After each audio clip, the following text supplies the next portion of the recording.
Good morning. It's Christopher Taylor with Sovereign Harmony. Hope you're doing well. It is Sunday morning, November 23rd, I guess it is, huh? November 23rd to the 29th. We'll talk about this week. So we're pretty much wrapping up the month of November. And if you were to look at the list of planetary interactions this week, it's pretty extensive, but we could sum it up and make it a little more easier to digest here. So bear with me. Anyway, so the personal planets, these are the Sun, the Moon, Mercury, Venus, and Mars. We're not going to talk about the Moon. The Moon, every 28 days, is going to go around the zodiac, okay? And it is part of this, but I want to focus on the four planets that, Sun's on a planet, technically, it's a luminary, but Mercury, Venus, Mars, and the Sun, okay? And what is happening is, overall, from now until January, I've talked about this last week, the week before, there is this passage of the personal planets. They're in kind of like a train motion, okay? When Mercury turned retrograde, and it's still retrograde today, okay, it'll be retrograde till next weekend on the 29th. It'll turn direct at 20 degrees Scorpio. And what it did when it turned retrograde at 6 degrees Sagittarius on November 9th, it was conjunct Mars, essentially, okay? Mars is the lead planet right now in this planetary train of personal planets. Mars, behind Mars is the Sun. Behind the Sun is Venus, okay? And they're marching in almost an accordion, right? So if you think of Mars out here up front, the Sun in the middle, Venus at the end, Venus is moving faster than the Sun, is catching up to the Sun, and the Sun is catching up to Mars. They're basically doing an accordion, where they're going to condense into each other, and they're all going to join each other in early January in Capricorn. It's going to be a Sun, Mars, Venus conjunction. And then after that point, Venus, being the faster one, will move ahead. Sun being the second fastest will move behind Venus. Mars will be the slow one. It'll trail behind. So right now, Mars is ahead, Venus is behind, with the Sun in the middle, and they're going to switch essentially. Once they join each other, they will switch, and Venus will take over and take the head. What Mercury's doing is, again, it's retrograde. So it joined Mars at 6 degrees Sagittarius when it went retrograde, and it is moving back. It joined the Sun last week during that new moon in Scorpio, that very powerful new moon, having to do with cleansing and everything else. So it joined that new moon in Scorpio. This week, that Mercury is joining Venus. That'll actually be tomorrow, on Monday, the 24th. So it'll be passing that baton to Venus now before it goes back to 20 degrees Scorpio on Saturday, and then it turns direct. So it passed from Mars, Sun, Venus, and then it's going to do the same thing when it gets back to them in January. Only it's going to be, now in this case, it'll be Mars, Sun, Venus, but as it's moving direct rather than retrograde, okay? So there's a sense of all the personal planets involved here, okay? So they're all involved in making this grand water trine, okay? Or this water grand trine, whatever you want to call it, okay? And that is between the Saturn in Pisces with Jupiter in Cancer. So they're all in late Scorpio in recent weeks, and this is Venus this week, okay? So it's making that washing machine aspect, that cleansing, clearing aspect, okay? In the sky, clearing our past, growing us, or helping us grow toward the future, as we release certain old pains and old wounds and everything, okay? And all those personal planets are also aspecting the outer planets. That is an opposition to Uranus, a trine to Neptune, and then a sextile to Pluto, okay? And so we're stepping into the new, okay? Like if you look at that horizon there, this is what's coming, right? We're up on the hill.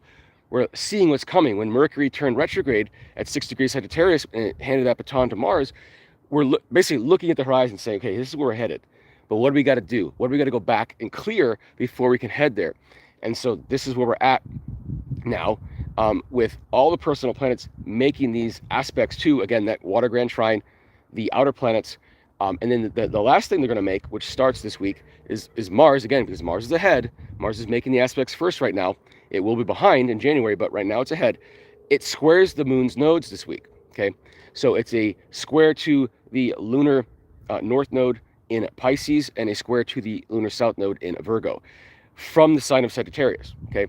So what the message is here, starting with Mars, then it'll be the Sun a week later, and then a week after that it's going to be Venus, okay? And then Mercury is going to do the same thing around the winter solstice as well. So all these personal planets are going to square those nodes. So what this is saying is we've got to make a decision. And that decision is pretty clear, is that anything that expands us and brings us to the unknown, where we've got to trust, that's good. That's in our best interest. Anything that condenses us or contracts us and brings us back to the familiar, our old patterns, our old habits, that is not in our best interest, okay? So the coming weeks are all about saying, do I want to go forward with what I don't know, which is good for me, or do I want to like lean back into what I do know, which isn't good for me anymore, okay? And that doesn't mean it hasn't been good for us in the past, just not anymore, okay? So that's our challenge, is to be able to embrace that, to embrace the unknown, okay? So all the personal planets are going through that. Then they're going to meet up. Like I said again, Mercury's going to come flying through those personal planets again in January, and that's when we come to the completion. And all these personal planets are going to be going from the trend. Right now, they're transecting the boundary between Scorpio and Sagittarius. So it's all about, the expansiveness of where we can go and what we've got to get rid of to get there. When we get to January, it's going to be about moving from Capricorn to Aquarius, which is where Pluto was, say, from 2020 to 2024, the edge of Capricorn and Aquarius, where that's the more, societal and evolutionary aspect of things and how they're changing. This is the personal aspect. So on a personal level, when it comes to power, when it comes to authority, when it comes to how we relate to each other as a collective, it's basically transitioning from this more evolutionary aspect to the personal aspect, okay? And so by the time we get to January, there's a transition happening. And this is happening right before the Saturn-Neptune conjunction at 0 degrees Aries, which I speak about all the time. This is a very, very important aspect, and we'll talk about it even more as we get there. If you want to see specifically about the Saturn-Neptune conjunction at 0 degrees Aries, I have a webinar on my YouTube. It's Christopher Taylor's hyphen Sovereign Harmony. Go to that, watch that. Goes over everything, okay? But what's happening right now is we are personally purging at the moment. And then when we get to January, we'll be ready to basically transfer the power from above, from the top, down to the people, okay? That's where we're at. So this week, busy week as far as aspects go, but really that's all what it has to do with. It's just transferring the baton from Mercury to Venus this week. It's going to make a lot of the aspects the other personal planets, Mars, the Sun, have made already.